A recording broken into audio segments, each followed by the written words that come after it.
a very different topic in detail by none other than Sanjeev Naik ji.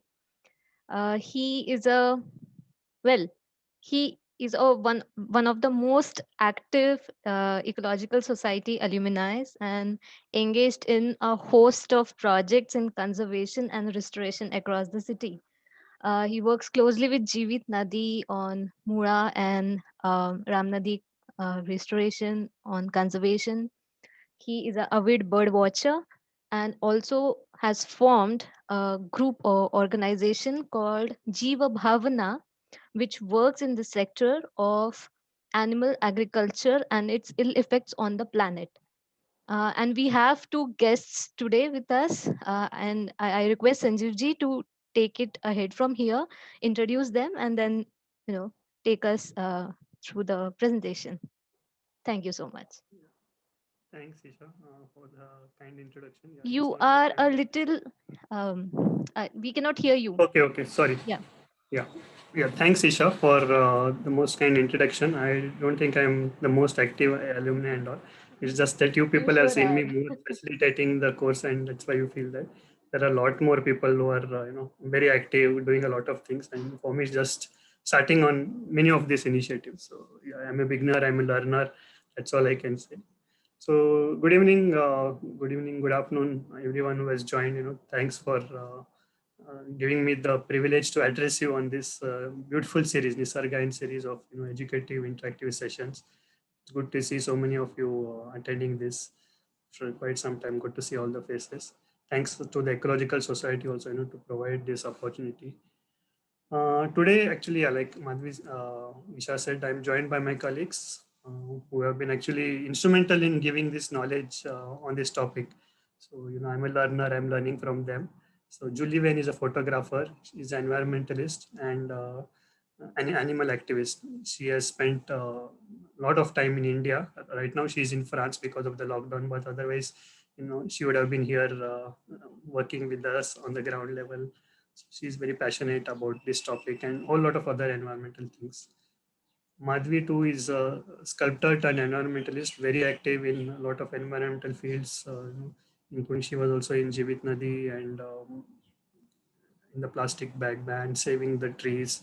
So a lot of things she has done, and she also happens to be an ES alumni like all of us here today. So with that, I will just start the presentation. Just share it.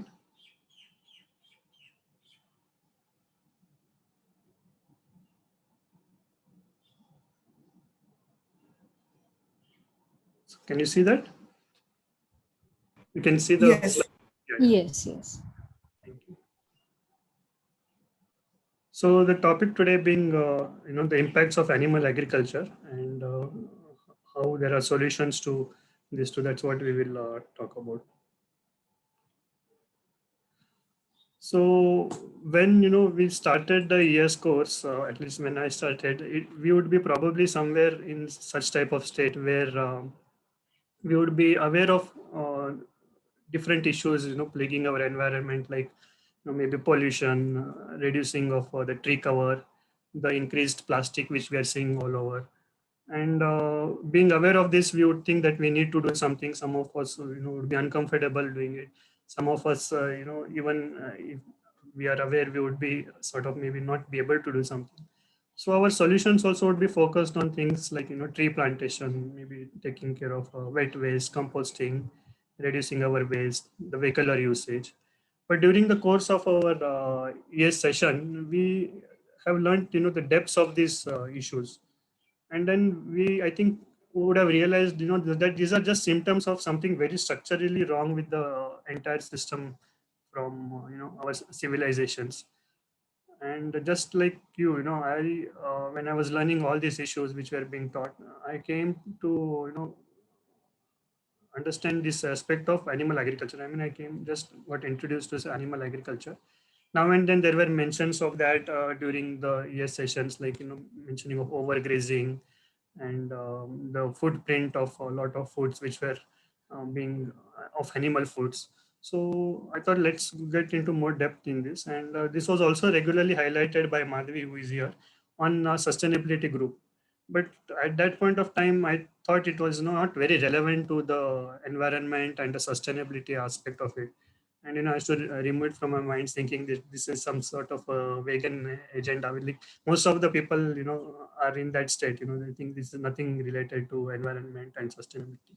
So this is the state what I would have been at that point of time. And at the same time, we had this Pune Health and Sustainability Conference, which was organized by Julie and Madhavi, in the month of somewhere in November 2019 when I was doing the course. And the main speaker in that was Dr. Sailesh Rao. We'll talk a little bit, we will learn about more about him too. He was the founder of Climate Healers. And he also coincidentally happened to be the guest speaker of that year's Prakash Gode Memorial Lecture. So whatever next few slides and understanding have they are learned from those sessions, I will present it here. So we would be knowing, during our because of our year session that how agriculture started around 10,000 years ago, and Homo sapiens before that were mainly gatherers and hunting, getting all their food from the nearby forests, the plants, and all, and once in a while hunting. That also once they discovered fire and started making stone implements, they became started hunting once in a while. So at that point of time, if you can see, I know for this you can see around for 10,000 years ago, 100 years ago, the biomass of the wild animals was it was very high, and the human biomass was very very less. You can see it's just like a dot on this small. So but soon after that, once agriculture started and humans started clearing forests, they started migrating to other regions. Then of course our population started increasing, and along with that, the domesticated animals whom we had, which were mainly used that time for labor and other recreation purposes. It was not much for farming, and of course other things like hunting and other destructive things like war also led to a decline in the wild animal populations, other animals. So by the time industrial area actually peaked in the year 1970, we can say human biomass, you can see, had almost equal the biomass of these wild animals, which was 10 more than 10,000 years ago. And the farmed animals whom we had, because of the food they ate and their weight itself, it was three times the biomass. And wild animals, of course, had declined because of the activities which I said. Now, if you go ahead to 2010, around, because we don't have the data as of now, I mean, this in this slide, but in 40 years, the scene had changed exponentially. Our population had increased, of course, because of a lot of development and civilization going to other parts of the world. And along with that, the animals whom which we were using for food and farming has now even grown even more further ahead. And even the food which they ate was of more quantity. So in a way it was like nine times the biomass of the wild animals.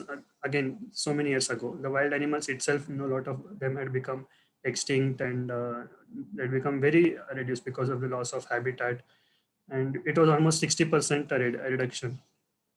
And this was mainly because of deforestation many regions in the Western world, especially in the Western world. They had consumed animal-based foods, and unfortunately now this same type of development was going to the rest of the world. So you can see how bad the scene has happened now. Today, in fact, if you look at it, the if the population on the Earth, it's like 60% of the vertebrate species on the land are domesticated animals. That's the actual population. And 36% is our own species. And just 4% are the rest of the animals. So if we go by this, I think is going to happen next 10 years. 10 years since 2010. So with this rate of development, with this rate of our human activities, what do you think the scene is going to look at in 2030? Any guesses?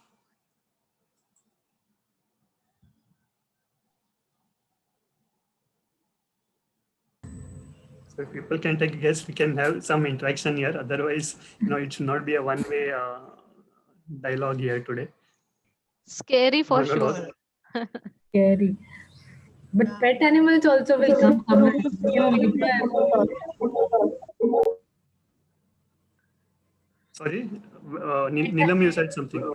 Pet animal also will come in bigger picture in coming days. Pet animals. Yes. I don't know the population of pet animals. Yeah, but we'll talk about them at the end.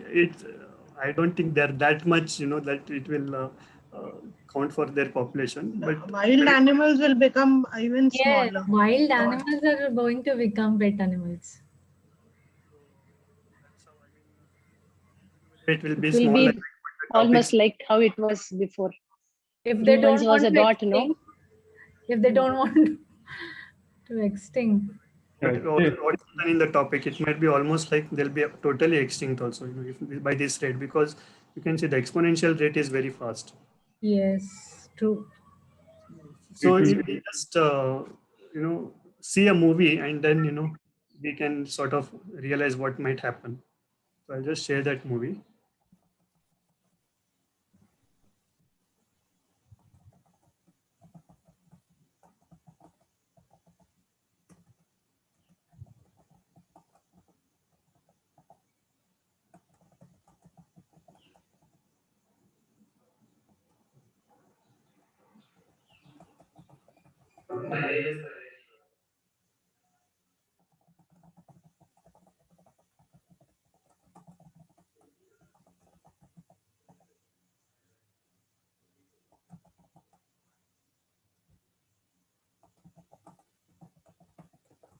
So this is the movie by Sailesh Rao. We can see him in the picture. I'll just play it.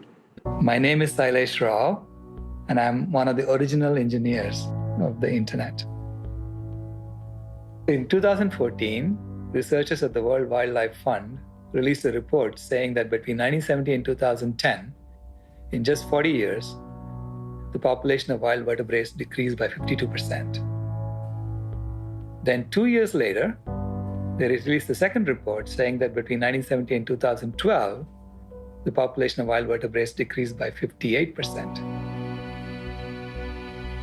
So from these two data points, you can perform a simple math calculation to tell you that at the current rate of decline, 100% of wild vertebrates will be gone by 2026. This is year zero, the year when all wild animals are gone. It turns out that animal agriculture is not only the number one source of carbon emissions, it is also the number one source of land use on the planet. All over the world, humans are destroying original forests to make room for grazing animals or to grow crops for feeding animals. And then humans are using sophisticated geolocating technology to locate the last remaining schools of fish. And finally, we are pouring all these toxins into the environment, which is killing insects and which kills the birds which eat those insects. So we are attacking wild animals on land, in the ocean, and in the air. And this leaves wild animals no room to survive. We did some calculations. We took all the land that is currently being used for animal agriculture and restored the native forests that were there on that land in 1800. And it turns out not only that we could sequester more carbon than we have added to the atmosphere since 1750, but he also restored the natural habitat for wild animals to live. Is their world too? So this is entirely possible. We can bring back the forests and we can heal the climate. And in the process, ensure that year zero never becomes a reality.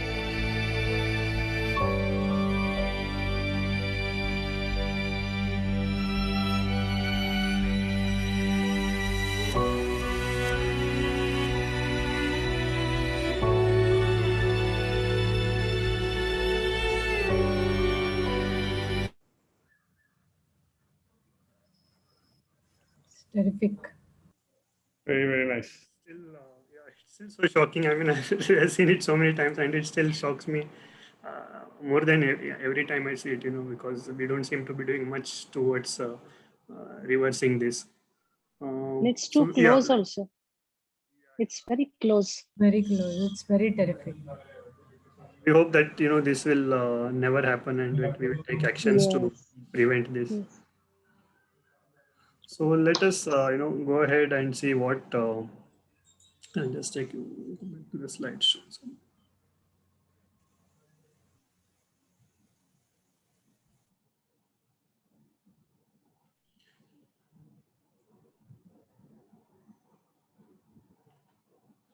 So around the same time, in I think month of November 2019, 11,000 scientists, they actually got together and they published this paper and in the journal Science, and they warned about untold suffering due to this climate crisis unless urgent action was taken. They actually identified six primary areas for intervention which will impact societies and biodiversity. The other areas being energy, nature conservation, few other two three things, emissions and all. But one of the six was, they said that a global transition to plant-based diets actually will not only improve human health, but it will significantly lower greenhouse gas emissions. It will free up the croplands, like what is saw in the movie. It will free up the croplands for planting human for human food instead of livestock feed, and it will also release a lot of grazing land to support these natural ecological solutions like restoration, reforestation, rewilding. And Joseph Poor, who led this research, he was from the University of Oxford. It's generally called Oxford Report. He stated that agriculture was the one sector which spans across the environmental problem and that needs to be focused on. And within that, it is animal agriculture, which is the significant contributor to all these issues.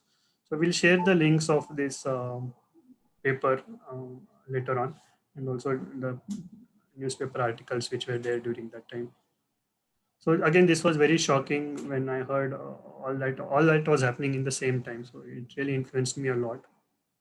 So we'll see now what is the negative impacts of animal agriculture, the topic today. So animal agriculture, maybe probably most of you know, but it means basically raising and using animals on land or in water for a food source. And like the study highlighted, we are it is clear that it is it is one human activity which is causing the most environmental damage. And there's a whole list you can now see on this, greenhouse gas emissions, other things which we more or less are aware of being talk through during different year sessions, how this all happens when we clear up land for agriculture and other activities. So I will not touch much on those. We will just focus today. We'll focus mainly on the first one, which is the greenhouse gas emissions. So greenhouse gas emissions, of course, main components being carbon dioxide, methane, and nitrous oxide.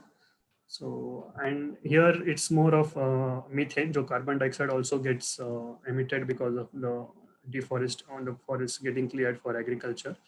But it is mainly the methane emissions from the animals which is causing a lot of problem. So methane emissions are mainly, due to enteric emissions and the manure and a lot of other things.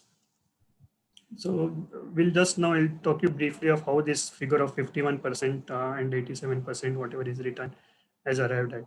So in around 2006, the Food and Agriculture Organization of the UN, they published a report where they estimated that animal agriculture is responsible for 18% of this greenhouse gas emissions. So it was more than, in fact, even the transport emissions, according to them. Transport emissions were around 14 or something, and but still this was it was a sort of, you can say, not a very uh, unbiased report, because on their FOA is actually sponsored by a lot of animal food groups, these big industries.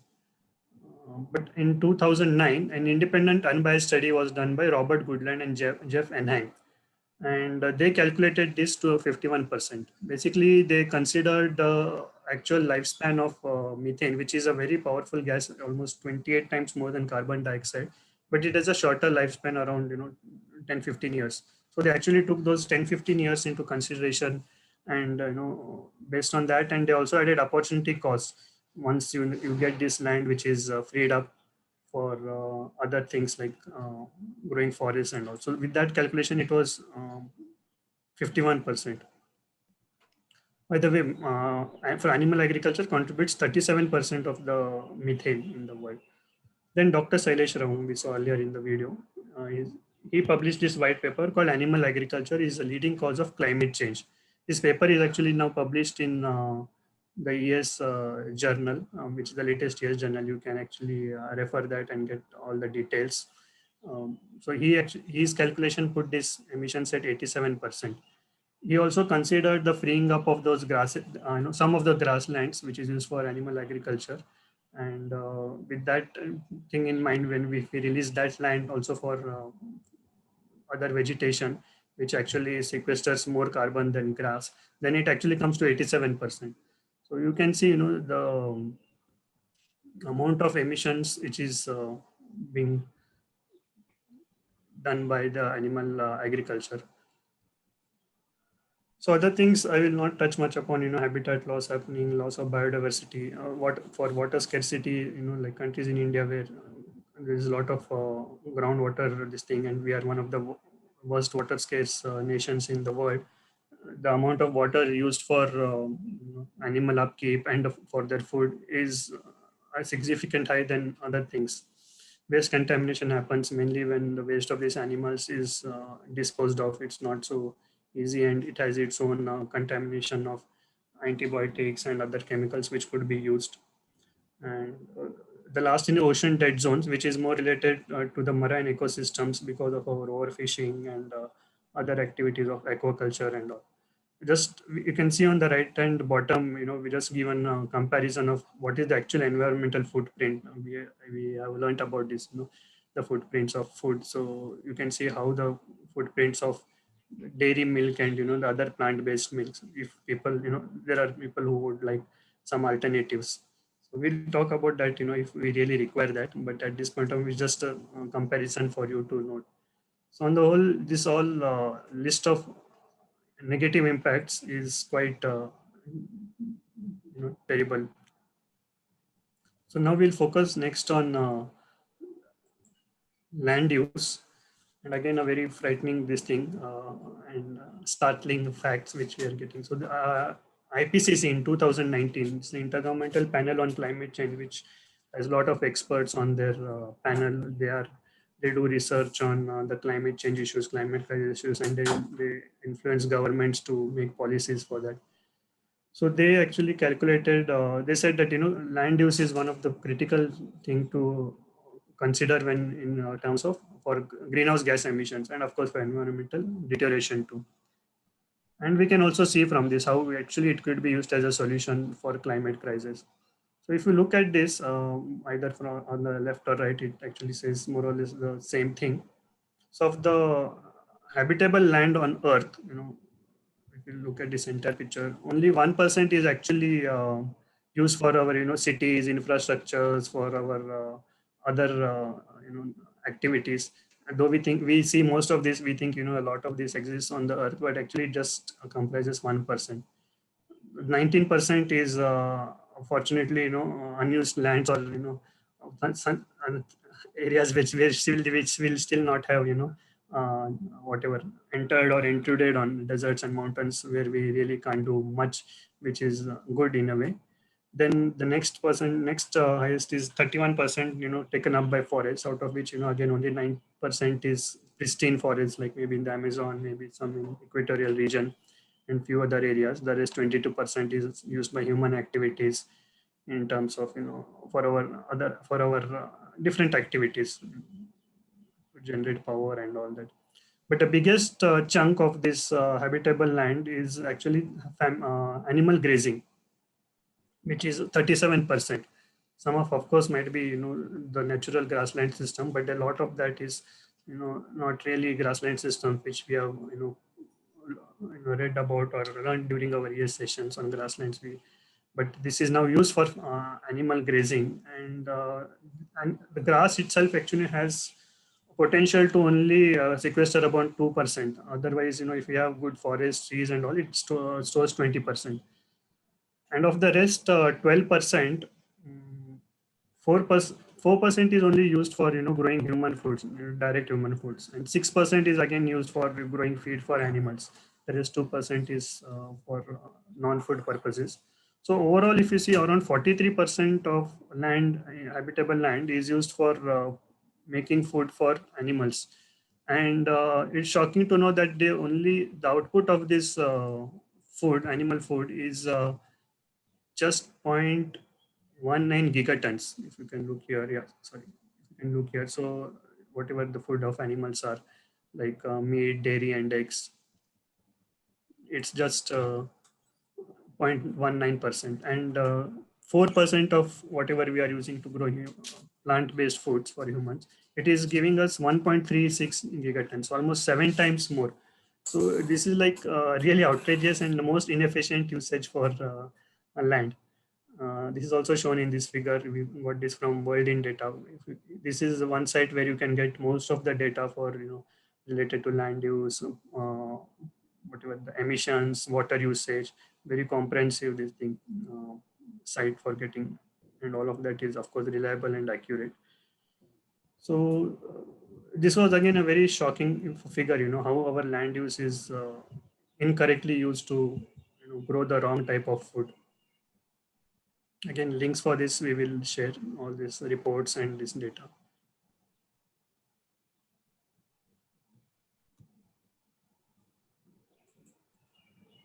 So if you look at, if you analyze the inputs and the output from the previous slides, this is how it looks, very unbalanced equation, because animal agriculture is taking up almost 80% of agricultural land, not habitable land, agricultural land.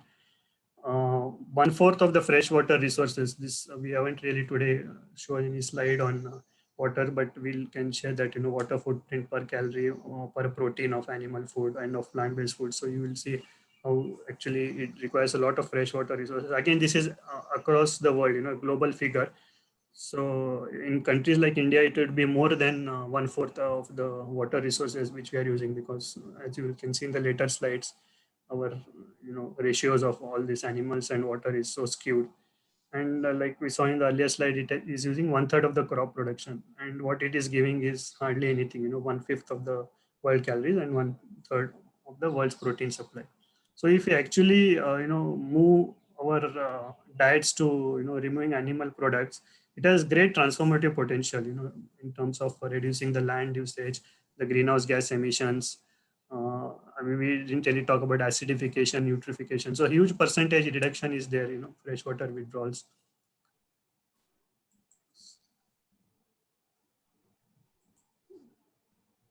So we'll next now see, we have seen at the global level what is happening. So we'll just now focus on the animal agriculture issues in India, where we really need to be bothered more. Of course, while most of the issues of earlier which were presented also applies to India, we have some more different other issues because of the practices which are done here. So one is in land use itself, the changing pattern in crops which are happening, because different crops are now being grown for animal feed, which was not there earlier. Like example, soybeans. It's now the topmost production of pulses in India, and 98% of the soybean meal is crushed and processed into animal feed, and just the balance 2% is used to make soy flour proteins. And this feed is not only used for feeding the whatever animals in India, but they're also exported. So if you look at it's like we would have realized that when we export things which are grown here, it's like a export of the water and other natural resources, instead of we getting it. So it is like it's somewhat like a crime, I feel, when that is happening. But it is all, what do you say, this is all unknown to the normal community. And we also have seen, because of overgrazing, we have seen healthy grasslands depleted of their natural ecosystems. We really don't have grasslands as such. You remember it from Dr. Majan's session.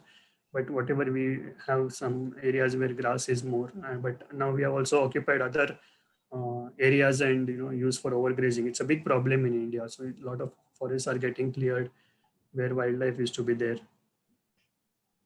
So we are losing biodiversity. In terms of the economic structure, the amount of subsidy which when we doing this study, we found the amount of subsidy which is given for dairy and other animal farming is actually massive, right from buying the cattle, NABARD and all. If you go to the sites, you'll find out, right from procuring the cattle to supporting the prices of milk.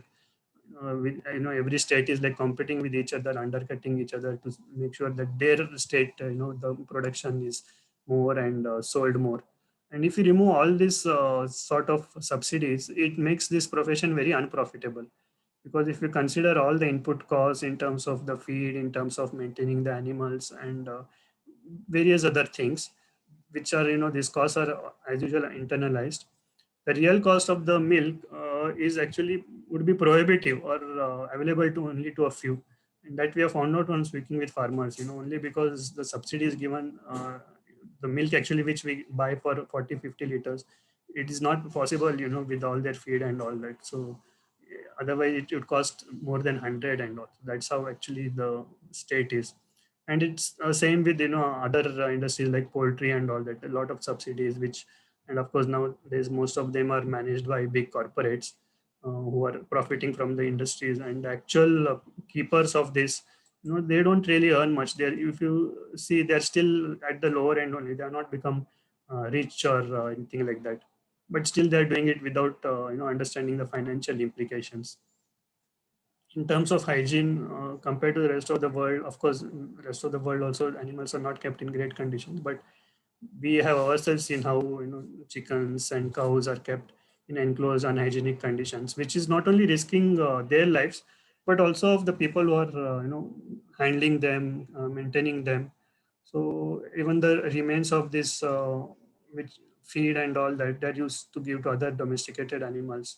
So it's a little bit very unhygienic. Health, we'll talk more about it slightly later, because there's a lot of things to talk on health. Uh, Water contamination in terms of, the waste which is getting of all the animals, which is getting either into the soil or mainly into the water, because we ourselves have seen it, in city cattle sheds and all.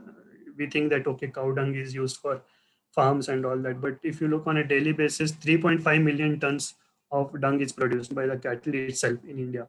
So even if half of them is used for in farming as a fertilizer or whatever, and maybe some other products, the fancy products like agarbatti paints, that's what they call nowadays, for biodegradable products. So what can be done about the remaining cow dung? So it is just flowing away into the rivers or other areas, which is, impacting the soil there. And all this is finally leading to, hunger and malnourishment, because the right nutrition is not actually getting into our people. And when we talk about malnourishment, we would find from the internet, that India is one of the topmost countries where malnourishment is there, and it is happening at both ends, where the people at the poor, from the poor society, don't get, the enough nutrition, you don't get enough food, the right foods. And also at the other end, where people who can afford but are eating the wrong type of foods. Again, the nutrients are not there, but they eat a lot of food, but actually it's not uh, nourishing their thing. So if you look, it's very uh, bad. So now we will, next slide we will talk about cattle, because India becoming the, has the largest cattle population, and also from earlier slides we say that is one of the main uh, animals which is, releasing a lot of methane, and land use also is much there. So if you look at it, India has, almost one third the cattle of the world, and like compared to even China and US, and we just are probably one third or even lesser the size of them. So you can imagine how difficult, how the scene would be when we have so much of cattle and so less land. And we also happen to be, the world's largest milk producing country. Almost one fourth of the global milk production is happening in India. And why this so much of production of milk, which was not there, few years earlier, few decades earlier?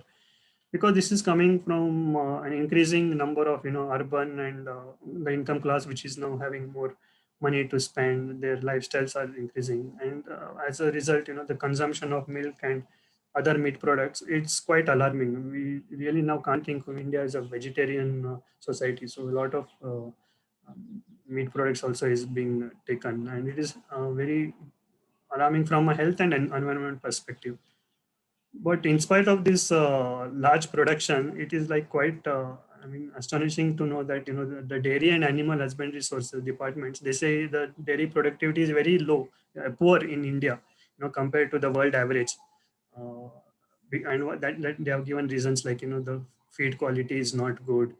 There are a lot of diseases because of the way it is kept, and general low genetic potential of our desi cows, whereas they really don't understand that developing countries like us have hot and humid climates which are not really favorable for dairying. It's good for the temperate zones and all, but because the cows need to be kept at ambient temperatures, the type of cows also we have, a lot of hybrid cows and all. And the only solution which they give again is to improve the feed. Better feed means more intensive cropping, of all these things like soybean and all those things. More efficient breeding, which touch little bit on breeding, what more efficient breeding would be, and a lot of other expensive methods which are high in energy usage like freezing, packaging. So it's we'll now go to a shocking statistic. I mean, this actually might be a little bit shock to quite most of you. It still, was shocking to me when I came to know that India is now India is the fourth largest exporter of beef. In fact, just 2 3 years back, we were close to Brazil, and only in the last 2 3 years, because of large clearing of Amazon forest, Brazil has gone way ahead. But still, we are quite a lot, 12%. So the question arises that if we have this cow slaughter bans in India, then how come we are exporting so much of beef? Where is it coming from? Any guesses? Buffaloes? It's not. So yeah, that's the Cows official. are the, Yeah, sorry, the yeah. cows which are not giving milk No, that's banned. No, I mean, okay. So yeah, yeah, you're and all right. the These answers are sort of right. That is the official position which is being taken. No? It is mainly buffalo, which they call carrot. Buffalo meat is exported, and that too only boneless meat. As per the laws and all, it's only boneless meat. So we need to wonder, then And what is bullocks, happening to? Sorry, bullocks also. bullocks. Hello. Yeah, Huh. the old bullocks are. Yeah. Okay, I don't know about that, but that is also not supposed to be, I think, because the official law says only buffaloes, and that too boneless, no bones. And also, if you look at that, then we'll need to wonder what is happening to the rest of the meat, even in buffaloes, what is happening to the other part, because then a whole lot of more animals are being slaughtered to give this amount. So yeah, there are a lot of illegal ways happening, like what you said. Maybe bulls are getting it. There are old cows which are getting killed and sent. So all this is happening, but unofficially or and illegally. But still, it is. So when we actually, yeah, when we try to find the answers of whenever we interacted with the people who have cows for milk, that how do they take care of these old cows or ill cows and all that. So they always used to give very elusive answers, and only when we got a little bit of their confidence, and when we also spoke to farmers who have left this dairy occupation, they have realized that the all these problems, and they have left. So they said that actually they sell it to some middleman, and that is the time when they make the money. So the profit of this industry, the cattle industry, is when they sell the cows, and not when they are using it for milk. So the margin only comes at that point of time. Otherwise, there is no real margin. So that is the time when they make sort of a profit, you can say. So yeah, like illegal methods are going on, rampantly, but we still have that thing that we are. So what the statistics is anyway given, it's official figure, so we know where it is now. So now we'll talk a little bit more on some the products of this cattle, which is milk. And today's topic, it might be a little bit stunning for you, not maybe comfortable for you, but we will dispel some myths about milk by giving the facts.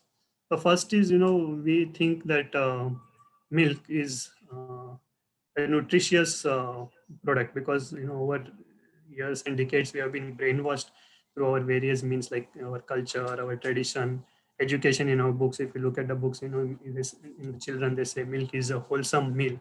It can be a substitute, and then we have a whole lot of advertisements saying this milk, that milk, A2, A1, organic, and a lot of things like that. So there's continuous bombardment. Even if you look at newspapers nowadays, different type, not just of milk, of a lot of other milk products too. So that has sort of, made us think, like the mother also will always be behind the child to drink milk, but the child really doesn't like the milk. So, but this book, if you have, get to read it, please read that. It's called Milk, a Silent Killer, and it is written by an Indian naturopath doctor, Dr. N.K. Sharma, almost 50 years back, 1970s or something, at that time itself. So at that point of time, it's an Indian naturopath doctor has mentioned about the uh, that milk is not at all something which is to be drunk by humans because it causes a lot of harms. He has gone into very depths of the science to say, the different diseases it can cause. So, so that actually leads us to a question that, first of all, what exactly in the nature, what is milk supposed to be? So, yeah, most of you would know that, milk is supposed to be for the newborn baby of any mammals and for a particular duration. It determines from species to species, it will differ. And no species actually drinks milk from any other. So how come we, we are supposed to be the most intelligent species? How we have not been able to understand such a basic thing? And that itself started me that time, that how come even I didn't think like that? And so it is now we should realize that it is not meant for us. And we talk about a lot of white foods like sugar and other processed foods. So we can add milk to as another white product to this, which is a major contributor for all the diseases like heart disease. And we have actually, there are doctors who are now working with patients to remove them free from the diseases by removing milk from their diets, and they have been very successful. People have got reversed from diabetes and all. Anyway, forgetting even if we think that milk is nutritious, I think the next thing which we have to realize is the fact of cruelty. It is of course ethical and morality, but no amount of nutrition I think would justify this cruelty, which is of denying the calf of its rightful share of its mother's milk. We have always seen that the calf is kept away from its mother almost the entire time. It's tied up, and only for a few minutes or less than that it is allowed to drink milk. We have seen this right in front of our eyes. We have seen a lot of other horrible scenes of how the cow is induced to give milk. But if you look at it, the cruelty starts far before that, when the cow is repeatedly made pregnant and forced to give, so that it is milk can be given almost the entire year, around 9 to 10 months. So every year it's like, how come the thing animal gets pregnant. And so this is done by now artificial insemination. It's a very what do you say, now widely promoted technology in the animal husbandry. If this was done in our species, I think it would be termed as most heinous criminal act. But this is now very this is a Western technology which is now there in India, and they're proudly uh, adopting that in all industries again for better yield, better growth, better field. And the advancements have come to such a level now that they are making sure that only female calves will be born. So they have taken the male calves. We didn't mention much about the male calves because they are no use to the dairy industries. We don't see really much of them in the farming sector with all the mechanization.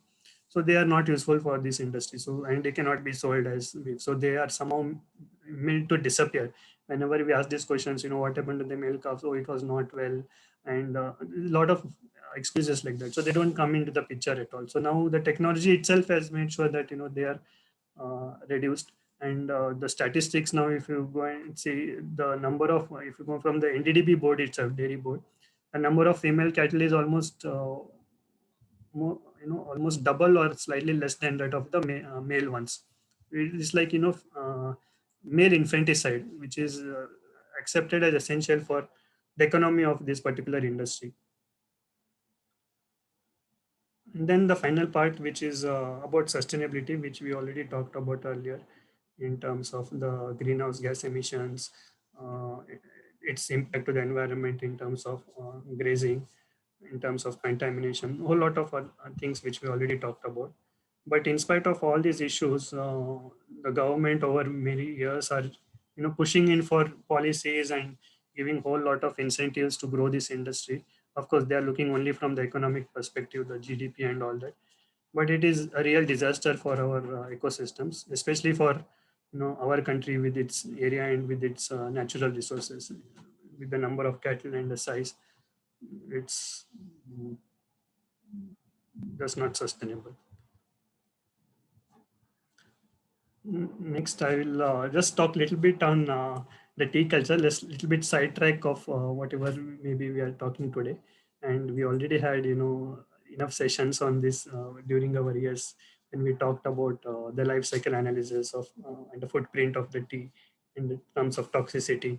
So if people are still having doubts on tea, I thought we can, just quickly because this was one of the biggest barriers and could be one of the biggest barriers for people to sort of leave milk. So milk, I mean, tea as such is not really, though we think it's a chai is our culture in our culture.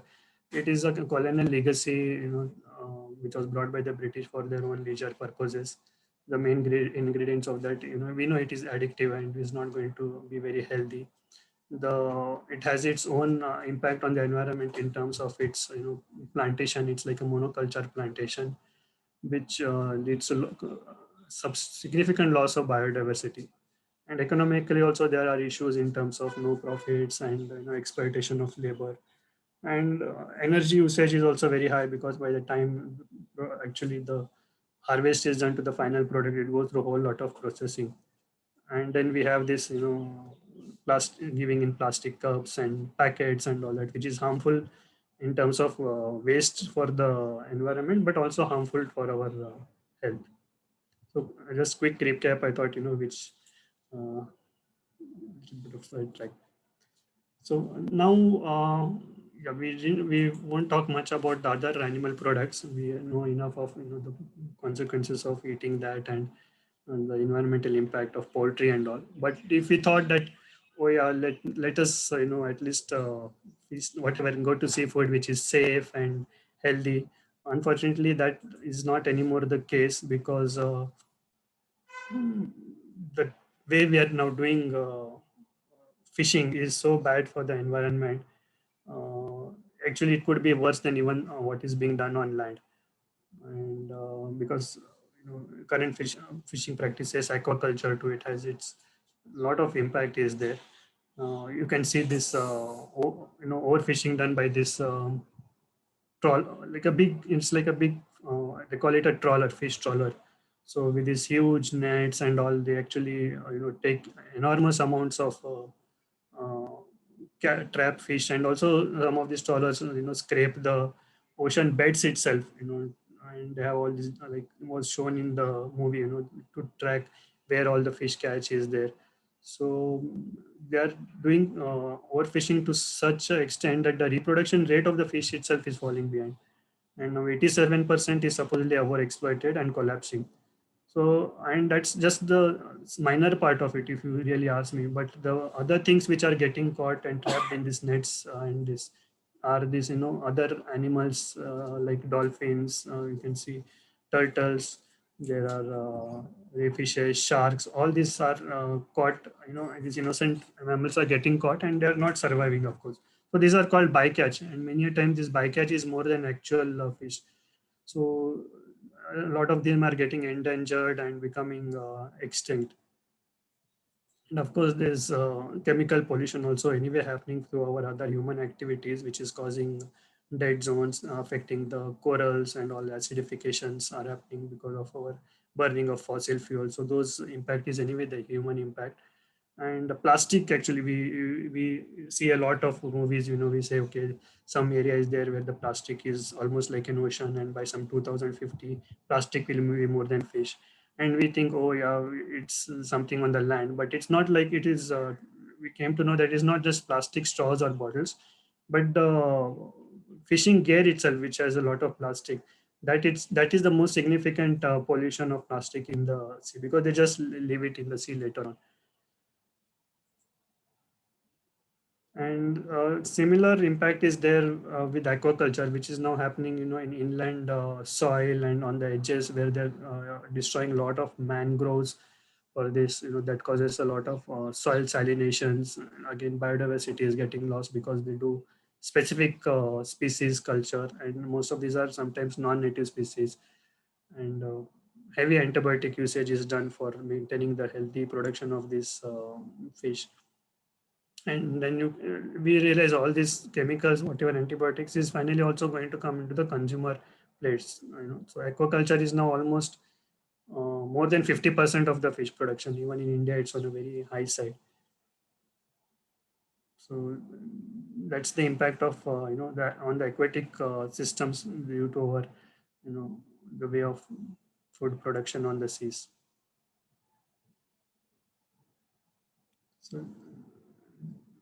So it's just, I just wanted to show, sort of a black humor cartoon as what exactly we are doing to the animals on our land, and also now we are doing it to the water life in our rivers and seas.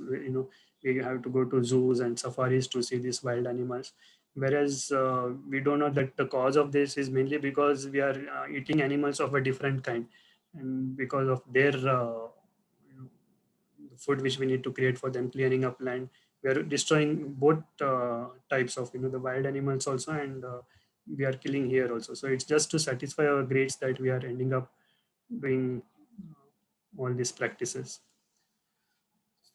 And then we come as to what would where does this all impact. We think, okay, fine, that's okay, all this is happening, but who will it really impact?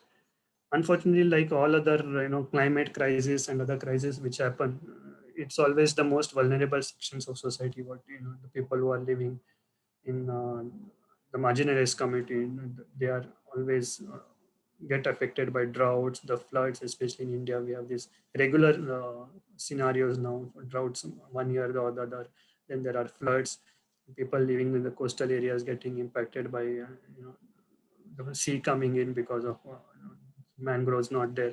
So all these are the people who get affected the most. They don't have access to from this extreme weather phenomena, and they lose their livelihoods, they lose their lives. The farming community itself, who are actually bearing the brunt of each and every climate crisis, and they are at the mercies, unfortunately, of the market demands, these big corporations, and at the climate vagaries. So they're the ones who always get affected when any of these climate crises happen. And like what you can see in this figure, India is one of the most vulnerable areas because of the situation and where we are. And it's actually is basically a sharp reflection of all the environmental and social climate justices what we talk about being deprived to these communities. So we see that happening more and more often, and we really need to take care of such conditions. Health impacts, which we said we'll talk about later. I did touch upon the health impact due to milk, but on overall, all the animal foods have a lot of impact on our health in terms of. I mean, we'll just go quickly.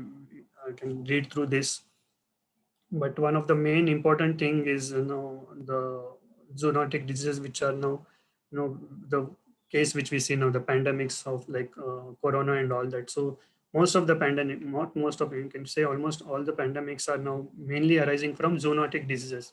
Zoonotic disease is something which comes from animals, so they're becoming more frequent, and it's not just because we offer increased proximity to wild animals, or but we are also consuming a lot of animals which are coming into contact with them. And it's shocking to always read the solutions for some of these pandemics like bird flu or swine flu. The immediate solution is, okay, go and cull them, slaughter, mass slaughtering of these animals. How do they dispose of these carcasses? Where do that? How that land is getting contaminated? It's not even considered. So other things like eating animal foods itself, because of their acidic content, it's not good for our alkaline nature of our body. It is leading to all the other diseases. They don't have any fiber, they're high in cholesterol, and they're fed hormones and antibiotics, which is coming into our body. So we are, when they talk about antibiotics not working anymore. And the last is when we eat seafood and these toxic elements like mercury, arsenic, microplastics are there in this sea life that is now coming onto our bodies too. And if you compare with them, plant-based foods, especially if you go for natural and organic, they're very safe because one is they don't have viruses, which can be passed to humans. So this is all about the negative impacts, which I think I've taken a lot of time for that. Hopefully, it is getting digested and maybe shocking few people. We will take questions towards the end. I can see some of the questions in the chat, but if I thought I'll let me complete and see what maybe some things will be told will come into your. So then, how do we go about doing things? How do we go about addressing this? So I'll just touch upon the top 10 sustainable healthy habits, which sort of I learned and trying to follow and practice. And most of this, I think you also would be following once after the year's course. Of course, there would be more solutions too, but these are the ones I thought on a regular basis we can practice to live a sustainable lifestyle. Uh, yeah, but the last one, which is actually at the topmost, to eat plant-based foods, of course wholesome, and if it is fresh and locally sourced and seasonal, it is even more better. So that has the most significant impact in terms of not just our health but the health of the planet and for all its species. So yeah, so this is the solution which will actually give the most impact. And yeah, plant-based foods are they'll give all the nutrients, and they are the variety and the colorful variety and all is they're plenty, they're very tasty. In terms of sustainability, their carbon footprint is very far less than animal-based foods. And if you go back to that law of entropy, which was explained by Ajay Phatak and Abhankar sir, when we talk about the energy getting wasted when there is more processing. So actually the same thing applies here also. When if we eat the plant foods directly instead of getting it through animals, because finally animals eat plants too, and we can avoid all the energy waste which is happening in the emissions also in the intermediate process. And they're quite it will be quite not what cheap on your pocket, a lot of costs also. So this was the conclusion made by that same Oxford study, which the research was done for almost 40,000 farms in around 120 countries, and they represented 90% of the food which is eaten in the world. And they said and they calculated the impact of those foods on this land use, greenhouse gas emissions, the pollutions. And this is what the conclusion which they came up with. And sort of I realized at that time, yeah, this is the missing piece. And of course the largest one, which has multiple benefits when we are talking about sustainable living. And it also perfectly fits into our concepts of refuse. You refuse this animal food, you reduce what other foods which you should not be eating, and then generally rethink on whatever we have been told, all the beliefs and all. So very simple solution. And the same solution, it can lead you to a higher thinking, which just, we saw the problems, animals going extinct. We also could go extinct if we practice the same way and our other activities. So how do we, like people are asking the question. So if we treat, Gole sir had mentioned in his book, Understanding Reality, the treatment of all our problems, if it's done in a holistic manner, it is required to achieve welfare for all, for humans and for non-humans. So for that, we need to change the mindset, which are the mindsets and the misbeliefs which are there on the left hand side, which are responsible for what we said, the structural issues in the system. We cannot do bit and piecemeal solutions, just to treat the symptoms. So we need to have solutions which can address them at the core issues. And whatever is there on the right hand side, that's the right mindset and beliefs. So this was for me at least the biggest learning from the year's course, in a gist at the end of it all. It was, how do we exactly solve the problems. So, and we have seen, we have it's not like all that bad. We have reached very favorable conditions when we have got rid of divisions like, colonialism, racism, casteism, these different forms of expertism, even genderism, where so all these divisions, when they are eliminated, we have seen very favorable conditions and the world improving for this. And yeah, money driven economy, and that is, we have already learned about that in the course. So if we get that culture of compassion when we go towards, this veganism, it will actually help us in thinking differently and going to the root cause of these problems and how they can solve. And yeah, the last one, that's the last division which is now pending for us to break. We have broken all other things. So speciesism is the last one, and if we break that, we'll be in tune with nature and its laws.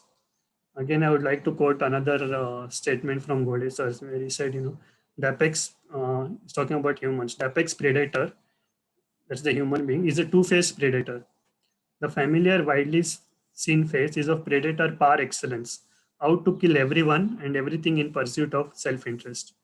The other face, persistent but rarely seen, is of a benign, all-caring, steward duty-bound to save all God's creation. So if we adopt this caretaker type of approach, you know, we will surely meet this objective of, having all species thriving forever. And like they said, all our childhood stories, everyone will live happily ever after. So now that we know most of the facts, of course, from this session, from the ES sessions, we should be empowered to act on, various levels.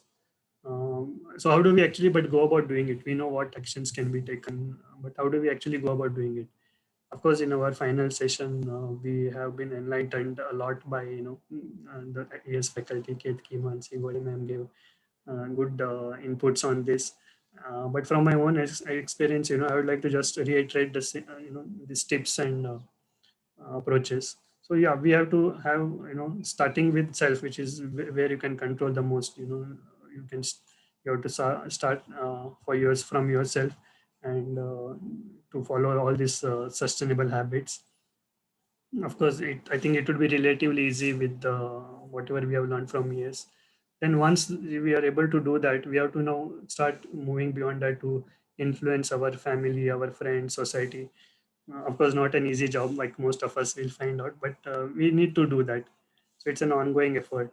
And then slowly, gradually, we have to move out into a bigger circle, which is, to create, join or create movements, which can bring about policy changes, influence mass thinking. Most of you are very eager, very enthusiastic into doing such things. So that is the right way to do that. And most of us being, in these areas of Pune and Mumbai, which has a lot of opportunities to that. But at the same time, we need to realize that one of the biggest obstacles, to change for us or for everyone is lack of awareness, among a lot of us. So, most people today, like, they didn't have the information which we have shared. So it is very much important to share this knowledge and to get them to understand that.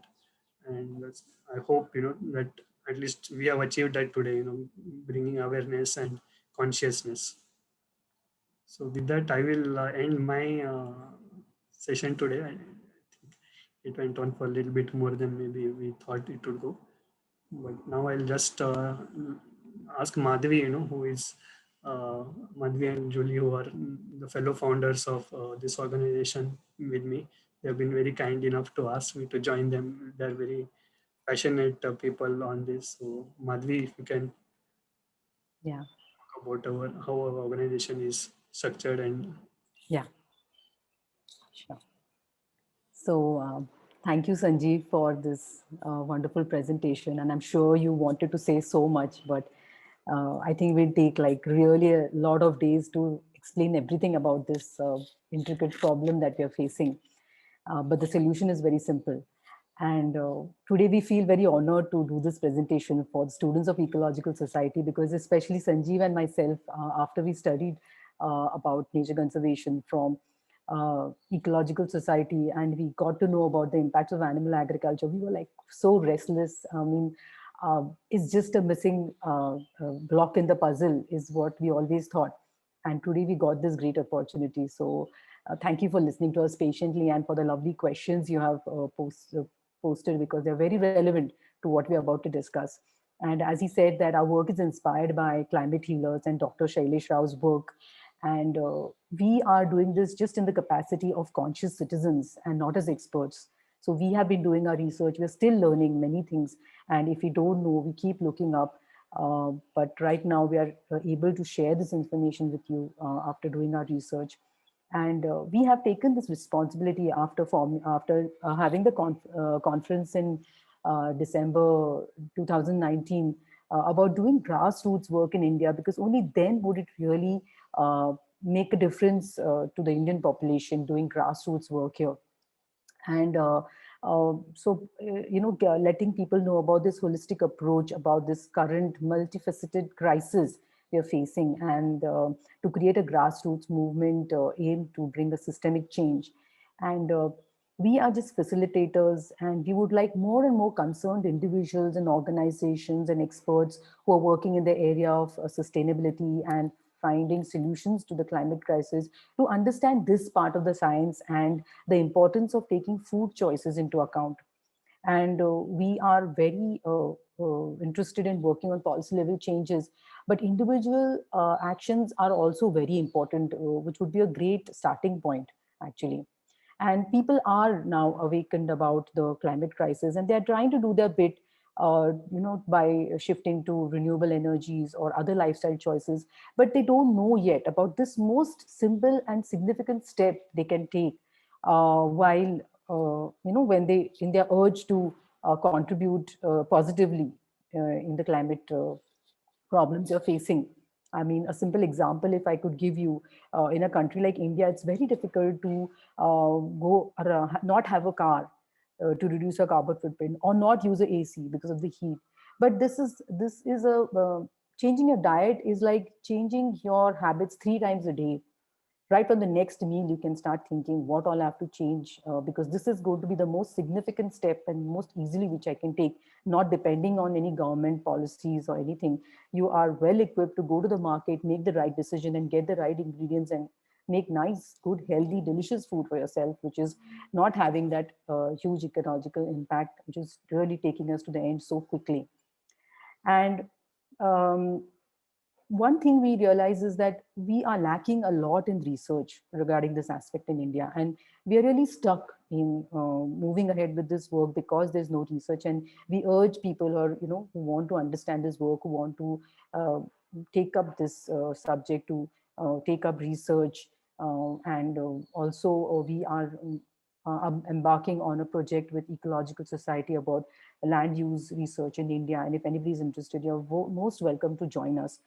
Just to tell you briefly about our organization, so we are solution based and we are in Pune, and we are studying the devastating impacts of animal agriculture on the Indian health, environment, and economy, so that we can find solutions to mitigate the climate crisis, and also so that we can help the farmers in India to transition from animal-based agricultural practices to natural plant-based and agricultural practices, so that they are well compensated for the hard work they do to feed us, and so that all life is respected and thrives. And to achieve this objective, we have been organizing webinars for various cross sections of the Indian population, and we've been writing letters to newspaper editors, government officials, influencers, so that we can drive a policy level change, and so that we can educate the people about the health and environmental benefits of adopting a plant-based diet, uh, and so that in turn we increase the demand for plant-based foods and create a positive feedback loop for the farmers. So the name of our organization itself means cultivating life. And we take the concept of ahimsa very seriously and try to apply it in our lives as much as we can, because we have the firm conviction that a healthy and thriving planet can be achieved only when we no longer exploit or enslave or slaughter our fellow living beings. And yeah, I thank you again for giving us this opportunity and listening to us so patiently. I'd like Julie to say a few words. Julie has been our very strong support to us. She's the one who educated me about this problem at a very important time, because we had to start working as soon as possible. And I'd like to ask Judy to say a few words. Thank you, Madhavi, and thank you, Sanjeev. It was a fantastic webinar. There's very little to say. You're giving me too much importance. This is something that we came to know about at the same time, Madhavi and I. So it's not even a question of who knew first. It's a question of the will that we have to actually to contribute to make a better India, and to make a better planet, and to improve everyone's lives.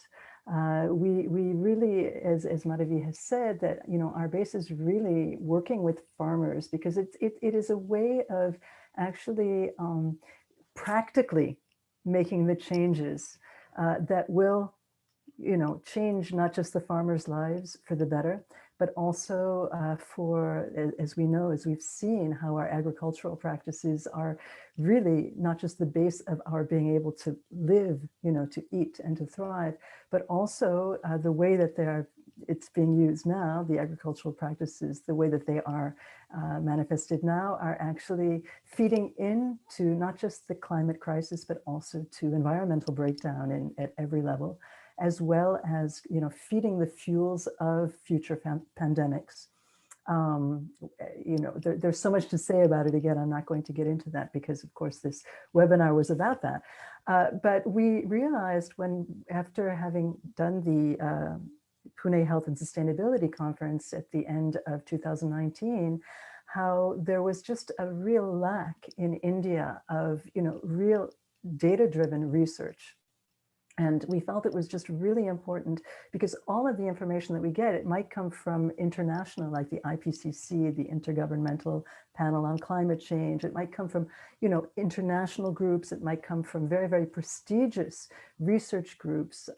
But the problem is that they're not in India. And living in another country, I live in France, what I always find when I speak about these numbers or data or anything else is that people say, yes, but we do it differently here.